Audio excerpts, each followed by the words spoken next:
Hello everyone, welcome to my YouTube channel. Friends, today we discuss about shape factor on I section and T section. आज के class में हम लोग दो topic पर discuss करेंगे।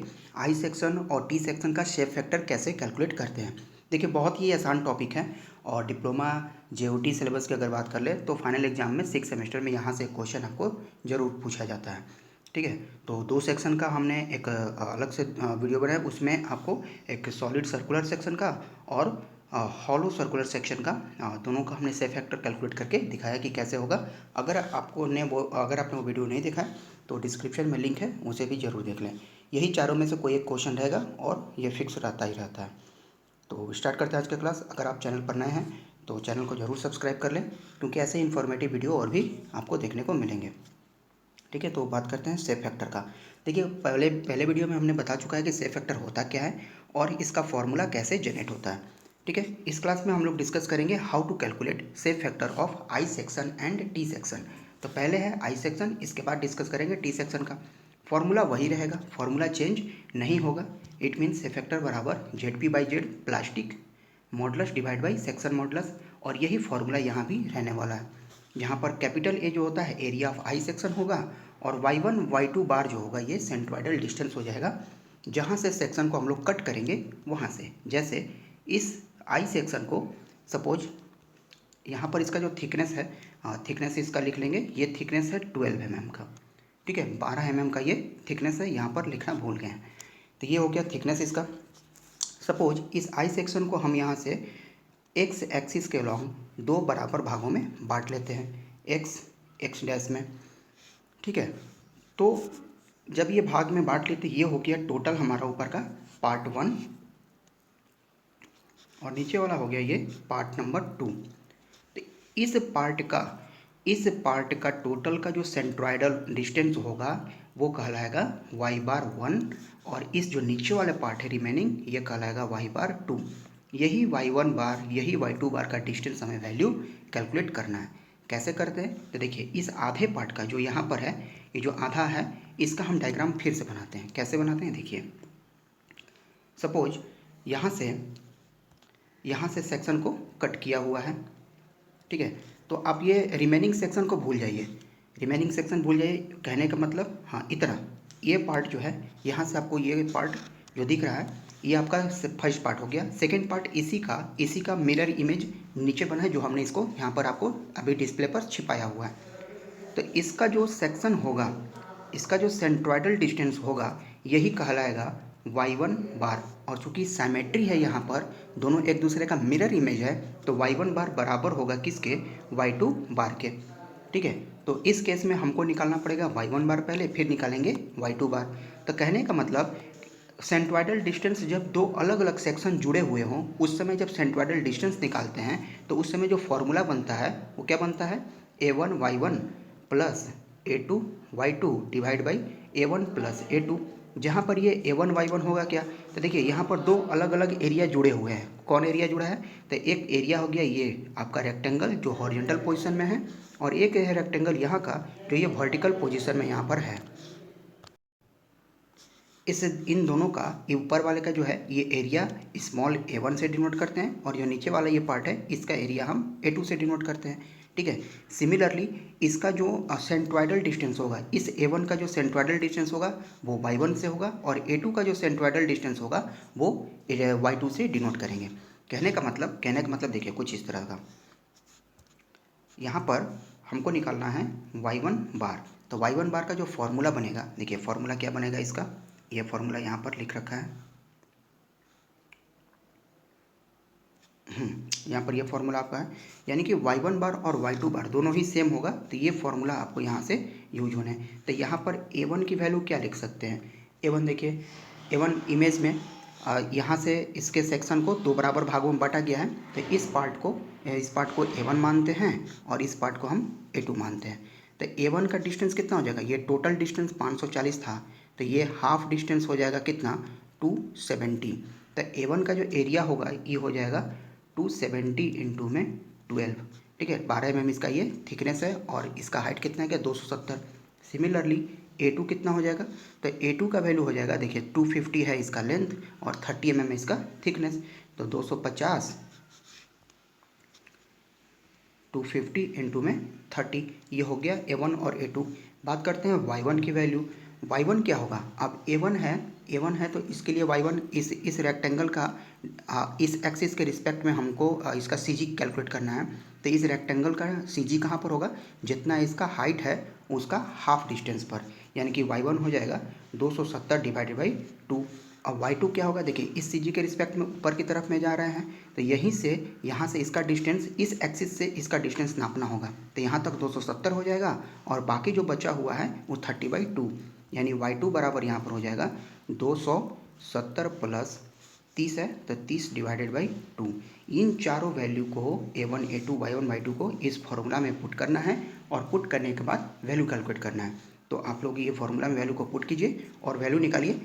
इसका वैल्यू कैलकुलेट करने के बाद इन चारों वैल्यू को जब हमने इसमें रखा, तो वैल्यू को रखने के बाद इस फॉर्मूला में जो हमें आंसर मिला वो मिलता है, देखिए वो यहाँ पर मिलता है 239.75 mm, यानी कि जो ये सेंट्रोइडल डिस्टेंस हुआ किसका, पार्ट 1 का, इस पार्ट 1 का और पार्ट 2, इन दोनों एक दूसरे का सिमेट्री है, तो इन दोनों का जो सेंट्रोइडल डिस्टेंस आया ये 239.75 mm दोनों का आया। बात करते हैं टोटल एरिया, तो टोटल एरिया ऑलरेडी निकाल चुके हैं, वो आया था 21480 का। नहीं तो अभी हम इसका कैलकुलेट कर लेते हैं टोटल एरिया के लिए, ठीक है। तो देखिए टोटल एरिया भी हमने इसका कैलकुलेट कर रखा है। टोटल एरिया कहने का मतलब आई सेक्शन का टोटल एरिया कैसे आया, ये फ्लेंज वाला पार्ट हमारे पास 2 है, तो 2 का मल्टीप्लाई कर दिए 250 इंटू 30, 250 इंटू 30, ठीक है, एक ऊपर एक नीचे, और एक है ये वर्टिकल रेक्टेंगल के फॉर्म में, तो 450 इंटू में 12, ये 12 mm इसका थिकनेस है, तो इसके लिए ये वैल्यू, तो टोटल आ गया 21480 mm स्क्वायर का। तो इस तरह से हमने इसका कैपिटल A की वैल्यू, Y1 और Y2 की वैल्यू को कैलकुलेट कर रखा है। अब बात करते हैं इसका मोमेंट ऑफ इनर्शिया का। Moment of inertia I section के लिए अगर कैलकुलेट करेंगे तो हमारे पास में एक शॉर्ट फार्मूला है कैलकुलेट करने का, BD/12। यहाँ से देखिए एक इसको क्या मान लेते हैं, अगर हम बीच वाले इस रेक्टेंगल को भूल जाते हैं और ये पूरा, तो पूरा एक हमारे पास रेक्टेंगल होता है, ठीक है, जिसका B का वैल्यू होगा 250 और हाइट हो जाएगा कितना 540, 30, 570 और 30 यहाँ का 600, तो टोटल हाइट हो जाएगा कितना 600। तो एक बड़े वाले रेक्टेंगल हमें मिलेगा, यहाँ से ये पूरा रेक्टेंगल मिलेगा, तो BD/12 इसके लिए हमने लगा दिया। और जो बचा हुआ पार्ट है, बचा हुआ पार्ट अब कौन सा है, तो बचा हुआ पार्ट देखिए यहाँ पर एक ये खाली जगह बच जाएगा और एक ये खाली जगह बच जाएगा, तो टोटल बड़े वाले ट्रायंगल में से इस छोटे वाले रेक्टेंगल को, बड़े वाला रेक्टेंगल में से छोटे वाले रेक्टेंगल को अगर हम यहाँ से माइनस कर देते हैं तो हमारे पास में इस आई सेक्शन का मोमेंट ऑफ इनर्शिया मिल जाता है। तो इस तरह से हम आई सेक्शन का मोमेंट ऑफ इनर्शिया कैलकुलेट कर सकते हैं। तो ये जो कैपिटल BD लिखे हुए हैं, कैपिटल BD डिनोट करता है एक बड़े वाले रेक्टेंगल को, और स्मॉल BD जो डिनोट करेगा वो आपको छोटे वाला रेक्टेंगल। छोटा वाला रेक्टेंगल का मतलब कौन सा हो गया, स्मॉल रेक्टेंगल, जो कि इस टोटल में से इस वाले 12 mm को अगर घटा देंगे तो इन दोनों का मिला के विड्थ हो जाएगा। कहने का मतलब कैपिटल B की वैल्यू कितना हो जाएगा, वो हो जाएगा हमारे यहाँ पे 250 mm, और कैपिटल D की वैल्यू हो जाएगा 600 mm। स्मॉल B की वैल्यू कितना हो जाएगा, स्मॉल बी देखिए 250 में से इस 12 को घटा दीजिए तो बच जाएगा 238 mm का, और हमारे पास स्मॉल डी हो गया कितना, ये 540 mm, ठीक है। इन चारों वैल्यू को इस फॉर्मूला में पुट कीजिए और यहाँ से इसका आंसर निकालिए। तो वो आंसर निकालने के बाद जो वैल्यू मिला वो इतना मिला। कैलकुलेट करने के बाद मोमेंट ऑफ इनर्शिया की वैल्यू आई है 1376.9 इंटू 10⁶ mm का पावर में 4, ये हो गया आई की वैल्यू। उसके बाद जो ये y है सेंट्रोइडल डिस्टेंस, ये सेंट्रोइडल डिस्टेंस किसका, ये पूरे आई सेक्शन का सेंटर पॉइंट कहाँ होगा, तो पूरे आई सेक्शन का सेंटर पॉइंट इसके बिल्कुल भी सेंटर पर होगा। तो जितना टोटल डिस्टेंस होगा, टोटल डिस्टेंस कितना 540 और 30 570 और नीचे का 30 ये 600, तो टोटल डिस्टेंस हो गया 600 डिवाइड बाई 2, यानी कि वाई का ये जो वाई की वैल्यू हो जाएगी कितना 300 mm का। ठीक है, तो यहाँ से आपको ये सभी चीज़ें पता चल गई वैल्यू। यहाँ से इसकी वैल्यू हो जाएगी 300 डिवाइड 2 का मतलब हो गया ये हो गया 300। अब ये सभी वैल्यू को 1480 है, ये आ गया 1376.9 इंटू 10⁻6, ये 300 और ये आ गया था 239.75 mm। इन सभी वैल्यू को आप इस फॉर्मूला में पुट कीजिए, जो आंसर आएगा वो हो जाएगा इसका इस आई सेक्शन का शेप फैक्टर। पुट करने के बाद जो ये शेप फैक्टर निकला, इसके सारा वैल्यू पुट करने के बाद ये आता है वैल्यू 1.21 का। ठीक है, 1 to 1 अगर 1.121 आ जाएगा, तो ये हो गया शेप फैक्टर किसका, आई सेक्शन का। तो उम्मीद है ये चीज़ें आपको क्लियर हुई होंगी। बात करते हैं अपना second shape factor T section के लिए। टी सेक्शन के लिए देखते हैं इसका डायग्राम। टी सेक्शन में जैसे इसका कुछ डायमेंशन दिया हुआ है, इसके डायमेंशन के अकॉर्डिंग, अच्छा एक बात और, हमने जितना भी ये जो शेप फैक्टर कैलकुलेट किए हैं, डायमेंशन चाहे कुछ भी हो, आई सेक्शन जैसे आई सेक्शन का हमने शेप फैक्टर कैलकुलेट किया, उसके वैल्यू था 1.121। तो ये वैल्यू जो है हमेशा 1.12 से 1.14 के बीच में ही आपको लाई करेगा। ठीक है, यानी जनरली 1.212 जो है ये लगभग 2 के बराबर हो जाता है, 1.2 से 1.4 के बीच में ही लाई करेगा। तो आप इस तरह से भी इंश्योर हो सकते हैं कि अगर कैलकुलेशन मिस्टेक कहीं हुआ हो, तो अगर 1.6 या 1.7 अगर आ रहा है आई सेक्शन का शेप फैक्टर, तो आप ये समझ जाइए कि आपसे कैलकुलेशन मिस्टेक कहीं ना कहीं हुआ है। ठीक है, तो ये जो इसकी वैल्यू है ये फिक्स वैल्यू होती है, तो उसमें ज़्यादा चेंजेस नहीं होते हैं। सिमिलरली वैसे हम टी सेक्शन की बात करते हैं, टी सेक्शन है जिसके फ्लेंज का जो डायमेंशन है ये 150 इंटू 10 है, और इसके वेव का डायमेंशन है 200 इंटू में 10 mm का। ठीक है, यहाँ भी 10 mm होगा, 10 mm का। इसके लिए भी शेप फैक्टर कैलकुलेट करना है। करना क्या है, सेम प्रोसीजर है, मतलब कोई भी इसमें चेंजेस नहीं है। चेंजेस ये होगा मोमेंट ऑफ इनर्शिया कैलकुलेट करने में और इसका डेप्थ कैलकुलेट करने में, यही चेंजेस आने हैं। फॉर्मूला यहाँ भी आपको सेम मिलेगा, ZP/Z, वही सिमिलर फार्मूला यहाँ भी यूज होने वाला है, जहाँ ए जो है टोटल एरिया होगा टी सेक्शन का। टी सेक्शन का टोटल एरिया का मतलब क्या, एक एरिया है इसके फ्लेंज वाले पार्ट का और दूसरा एरिया इसके वेब वाले पार्ट का। तो फ्लेंज का कितना हो जाएगा 150 इंटू में 10, और वेब का कितना हो जाएगा 200 इंटू में 10। इसका ये 10 mm का ही थिकनेस है। ठीक है, तो 200 इंटू 10 और 150 इंटू 10, तो टोटल हमारे पास में एरिया आ गया कितना 3500 mm²। अब क्या करना है, देखिए सारा एनालिसिस हमने जो किया है वो सब आपने देखा होगा कि एक्स एक्सिस से इसको 2 बराबर भागों में बांटे हैं। ठीक है, टी सेक्शन है तो 2 बराबर भाग में तो बटेगा नहीं, लेकिन फिर भी इसको 2 बराबर भाग में बांटने का कोशिश करेंगे, और वहीं से हमारा एजम्पशन होता है प्लास्टिक एनालिसिस का इसको सॉल्व करने का। ठीक है, तो इसको भी एक इमेजनरी लाइन यहाँ से जो कि एक्स एक्सिस का रहेगा, एक्स एक्स डैश में इसको बांटते हैं, तो हमारे पास टोटल एरिया जो आया, यह टोटल एरिया टी सेक्शन का फ्लेंज और वेब मिला के वो आया था 3500। तो 3500 को 2 बराबर भागों में बांटेंगे तो आधा एरिया कितने के बराबर हो जाएगा, एरिया टोटल है 3500, अगर A/2 करेंगे तो 3500 डिवाइड बाई 2 होगा, यानी कि हो जाएगा कितना 1750 mm² का। तो एक एरिया जो कि 1750 mm² का होगा। ठीक है, और दूसरा एरिया हमारे पास में कितना होगा, ये भी 1750 का होगा। तो हम ये देखते हैं कि अगर फ्लेंज का पार्ट कितना है 150 इंटू में 10, इसको मल्टीप्लाई करेंगे तो होगा 1500। तो मतलब कहने का कि टॉप का जो डिस्टेंस है वो तो फ्लेंज में नहीं रहने वाला है एरिया, वो कुछ पार्ट वेब में भी आएगा। अब कितना आएगा ये हमें कैलकुलेट करना होगा। कहने का मतलब अगर हम इस टी सेक्शन को इस तरह से बांटें, देखिए इस तरह से हम बांटें कि एक एरिया 1750 के बराबर में हो जाए, एक ये भी एरिया जो है ऊपर का ये भी कितना बराबर आएगा 1750 mm का आएगा। ठीक है, और दूसरा वाला एरिया भी क्या आएगा 1750। तो फ्लेंज के बराबर तो कर नहीं सकते हैं, क्यों नहीं, क्योंकि ये 1500 के ही बराबर होगा, और भी 250 होगा, तो 250 कहाँ जाएगा, तो 250 इस वाले वेब पार्ट में आएगा। तो इसका हाइट कितना होगा वो हम कैलकुलेट करेंगे। कैसे कैलकुलेट करेंगे, तो देखिए यहाँ जो रेक्टेंगल पोर्शन है, इस रेक्टेंगल पोर्शन का एरिया कितना होगा, ये 200। तो इस रेक्टेंगल पोर्शन का एरिया 200 हमारे पास में टोटल हाइट है ना रेक्टेंगल का ही, ये टोटल हाइट है। हमारे पास टोटल हाइट की ज़रूरत तो है नहीं, कितना ज़रूरत है, तो हमारे पास जो ज़रूरत है इस हाइट की ज़रूरत है। यही हाइट निकालना है और पता करना है कि कितना इसका हाइट होगा। इस हाइट को हम मानते हैं जेड। तो इस रेक्टेंगल पोर्शन का एरिया निकालना होगा तो क्या कर सकते हैं, एरिया बराबर होता है, एरिया बराबर लिख सकते हैं जेड इंटू इसका थिकनेस, थिकनेस कितना था 10, और यह एरिया किसके बराबर होगा, तो 1750 के। 1750 बराबर जेड इंटू में 10, और यहाँ से हम देखते हैं जेड की वैल्यू, जेड बराबर हो जाएगा कितना, 10 से ये चल जाएगा 175 mm। यानी कि हम यह कह सकते हैं कि यहाँ से 175 mm का डिस्टेंस पर आपका पहला एरिया होगा और दूसरा एरिया जो होगा वो बचे हुए डिस्टेंस पर होगा। ठीक है, तो 25 और 10 मिलके कितना हो गया 35।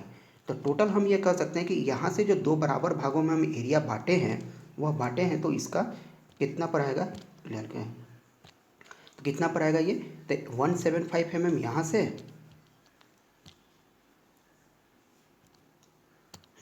175 mm, और बाकी रिमेनिंग डिस्टेंस 200 था तो यहाँ से बच गया ये 25 mm का, और बाकी आपका 10 का होगा।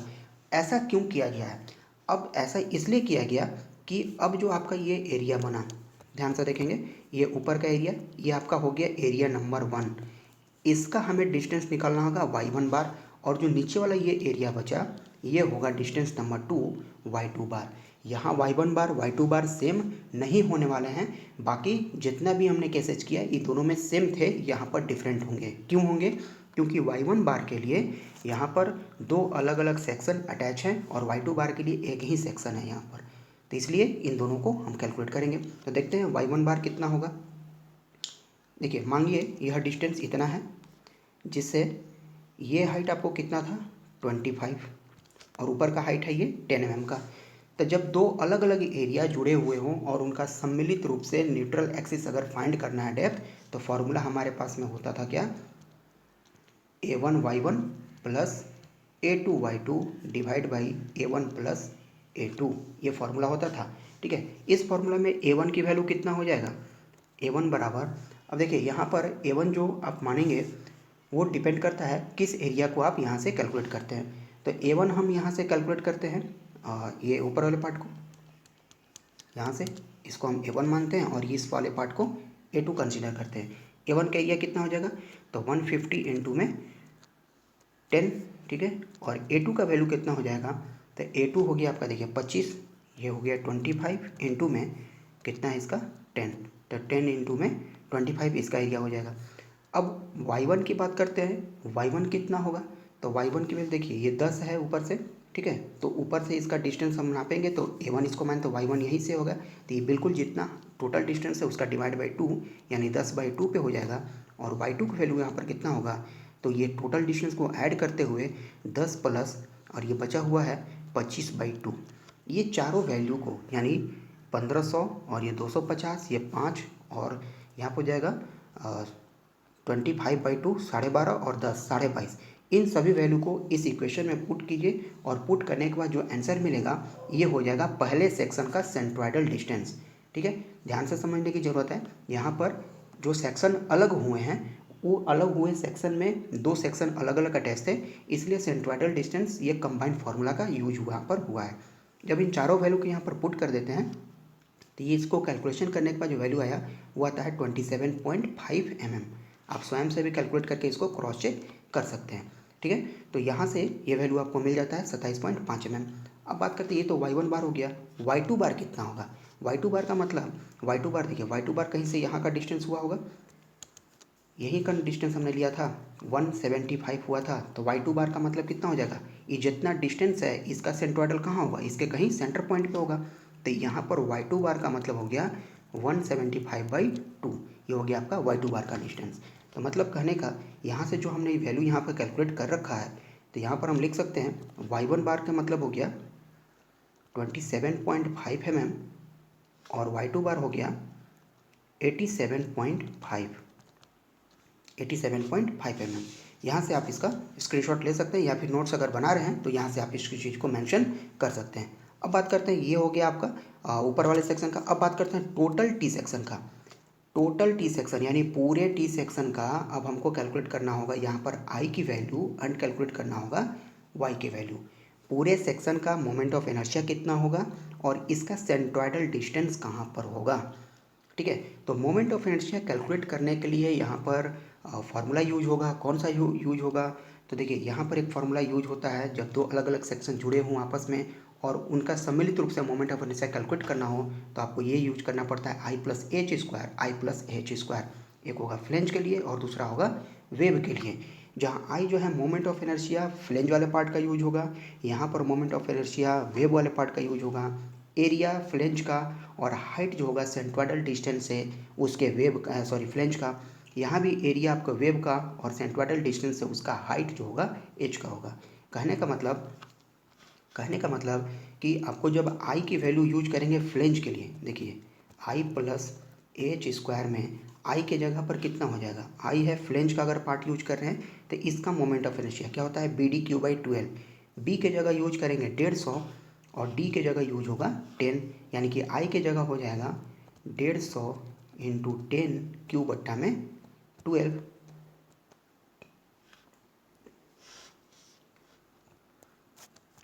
ठीक है, ये हो गया इसके आई की वैल्यू। एरिया कितना हो जाएगा तो 150 इंटू में 10, एरिया के जगह पर 150 इंटू में 10। अब बचा बात एच का, एच कितना होगा इसका। एच का मतलब देखिए क्या होता है, यहाँ से इसके लिए हमको पहले कैलकुलेट करना होगा इसका सेंट्रोइडल डिस्टेंस। ठीक है, इसका सेंट्रोइडल डिस्टेंस यहाँ से कैलकुलेट करना होगा। सेंट्रोइडल डिस्टेंस का मतलब ये हुआ कि पूरे टी सेक्शन का सेंटर पॉइंट कहाँ होगा। तो उसके लिए फिर से हमें यही प्रोसीजर करना होगा। CG ऑफ टी सेक्शन निकालने के लिए A1 Y1 A2 Y2 divide by A1 plus A2। अब यहाँ पर A1 का वैल्यू क्या होगा, A1 बराबर हो जाएगा टी सेक्शन का फ्लेंज का डिस्टेंस यानी कि 150 इंटू 10। A2 बराबर क्या हो जाएगा वेव सेक्शन का डिस्टेंस यानी कि 200 इंटू में 10। Y1 कितना हो जाएगा, Y1 इसका हमने टॉप से कैलकुलेट करते हैं तो 10/2 और Y2 की वैल्यू क्या हो जाएगा यहाँ पर 10 प्लस 200/2। ठीक है, ये चारों वैल्यू को इसमें पुट कीजिए, आपको ये इसका टी सेक्शन का कंप्लीट टी सेक्शन का CG यहाँ से मिल जाएगा और वह CG मिलता है 65 mm पर। ठीक है, तो यानी कि वाई बार की वैल्यू यहाँ पर मिल जाती है कितनी 65 mm। इस तरह से आपको ये वैल्यू पता चलता है और जब ये 65 आपको पता चला तो यहाँ से देखिए ये 65 कहाँ से पता चला तो टॉप से, ये टॉप का डिस्टेंस आ गया कितना 65 और बॉटम का डिस्टेंस कितना हो गया 200 में से इसको घटा दीजिए तो ये आपको डिस्टेंस मिल जाता है 145 mm का। ठीक है, तो ये हो गया इसका सेंट्रोइडल डिस्टेंस के लिए। अब सेंट्रोइडल डिस्टेंस में मैक्सिमम वैल्यू पूछता है तो वाई मैक्स की वैल्यू 145 आपको पुट करना है। इस तरह से इसकी वैल्यू को पुट कर सकते हैं। अब बात करते हैं इसका एच की वैल्यू कितना होगा। तो टी सेक्शन में फ्लेंज का जो पार्ट है, फ्लेंज का न्यूट्रल एक्सिस कहाँ होगा इसके अपने सेक्शन में, और इसको अलग कलर से दिखाते हैं। और वेव का न्यूट्रल एक्सिस कहाँ पे होगा तो 200 है तो 200 का डिवाइड बाई 2 कर देंगे तो ये हो जाएगा 100 mm पर इसकी वैल्यू आ जाएगी। तो उस 100 mm को शो करने के लिए देखिए 145 है ये, तो ये 100 mm आपको इसके नीचे कहीं पर लाई करेगा। यहाँ से इसका डिस्टेंस जो होगा ये पार्ट हो जाएगा 100 mm का। ये दो लाइन जो हमने ड्रॉ किया ये अपने अपने सेक्शन का सेंट्रोइडल डिस्टेंस को, पहले का सेंट्रोइडल डिस्टेंस कहाँ पर होगा तो 10/2 डिस्टेंस पे होगा। दूसरे का ये 200 mm का जो है इसका सेंट्रोइडल डिस्टेंस कहाँ होगा तो 200/2 पे होगा। तो 100 mm यहाँ से और 100 mm और ऊपर से 10 mm का। तो यहाँ से ये डिस्टेंस जो कहलाएगा फ्लेंज वाले पार्ट का वो कहलाएगा H1 जो आपका फ्लेंज के लिए है, और ये डिस्टेंस जो कहलाएगा यहाँ से ये कहलाएगा H2 जो आपके वेव वाले पार्ट का है। H1 कैलकुलेट करने के लिए क्या कर सकते हैं, इस 65 में से 65 माइनस ऊपर से डिस्टेंस घटा देंगे 5, क्या बच जाएगा 60 mm। H1 की डिस्टेंस आ गई कितनी 60। सिमिलरली H2 का डिस्टेंस क्या करेंगे, देखिए H2 कैलकुलेट करने के लिए हमको क्या करना होगा, यहाँ से ये 100 mm है और टोटल हमारे पास ये कितना बच जाएगा 100, यहाँ का हाइट है तो यहाँ तक हो जाएगा 100 और ऊपर का बच गया 10, टोटल हो जाएगा 110। अगर 110 में से ये अगर हम 110 में से 65 को घटा दें, ये टोटल में से इस वैल्यू को घटा देते हैं तो हमारे पास में ये डिस्टेंस मिल जाता है। यानी 110 में से इस H2 को, H1 बराबर आ गया था 65 माइनस 5 और H2 बराबर आ जाएगा 110 माइनस 65। तो ये वैल्यू आ जाएगी H1 और H2 की। तो ये सभी वैल्यू को यहाँ पर पुट करेंगे। देखिए मैं फिर से लिख देता हूँ यहाँ पर सारे वैल्यू। आई के जगह पर हो जाएगा BDQ/12,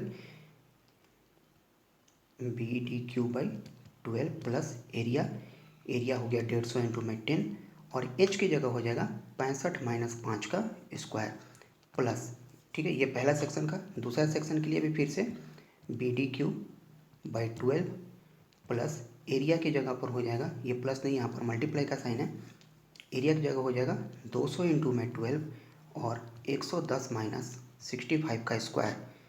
इन दोनों को जोड़ेंगे तो यहाँ से आपको मोमेंट ऑफ इनर्शिया मिल जाएगा, जो कि आता है 161,29166.67 mm के पावर में 4। ठीक है, आप इसको स्वयं से भी कैलकुलेट करेंगे तो आपको यहाँ से क्रॉस चेक हो जाएगा। आप एक बार जरूर क्रॉस चेक करके देखें कि क्या ये वैल्यू इतना ही आ रहा है कि नहीं आ रहा है। यहाँ से हो जाएगा आपके आई की वैल्यू, और यहाँ जो वाई की वैल्यू यहाँ पर होगी, वाई की वैल्यू कैपिटल वाई बराबर 65 और 145, दोनों में से जो मैक्सिमम होगा वही वैल्यू यूज करेंगे 145 mm का। तो इस तरह से ये चारों वैल्यू आपके पास में आ गए। और चारों वैल्यू को पुट करने के बाद इक्वेशन में पुट कीजिए चारों वैल्यू को। यहाँ पर ZP/Z पुट करने के बाद ये जो वैल्यू निकल के आएगा वो सामने 1.809 आपको मिलेगा किसका, shape factor of T section का। ठीक है, टी सेक्शन का शेप फैक्टर आपको 1.809 देखने को मिलता है। तो इस तरह से हम टी सेक्शन का भी शेप फैक्टर कैलकुलेट कर सकते हैं। देखिए यहाँ पर कोई खास अलग चीज़ नहीं किया गया है, थोड़ा सा चेंजेस जरूर हुआ है किसमें, मोमेंट ऑफ इनर्शिया कैलकुलेट करने में और इसका सेंट्रोइडल डिस्टेंस कैलकुलेट करने में। ठीक है, बाकी सारा प्रोसीजर सेम है। यहाँ भी आपको ZP और Z का ही फॉर्मूला है, यहाँ भी आपको टोटल एरिया ही निकालना है। ठीक है, लेकिन यहाँ पर ये थोड़ा सा चेंजेज आया है, इसके लिए आपको हो सकता है कि थोड़ा सा प्रॉब्लम आया हो। आप 2 बार 3 बार इसको प्रैक्टिस करेंगे, आपको जरूर समझ में आएगा। ठीक है, अगर आपको इसका PDF चाहिए तो हमें आप मैसेज करें, हम आपको PDF इसका सेंड कर देंगे। ठीक है, आज के क्लास में इतना ही। मिलते हैं अपने नेक्स्ट क्लास में कुछ नए टॉपिक के साथ। वीडियो अच्छी लगे तो लाइक और शेयर जरूर करें। चैनल पर नए हैं तो जरूर सब्सक्राइब करें।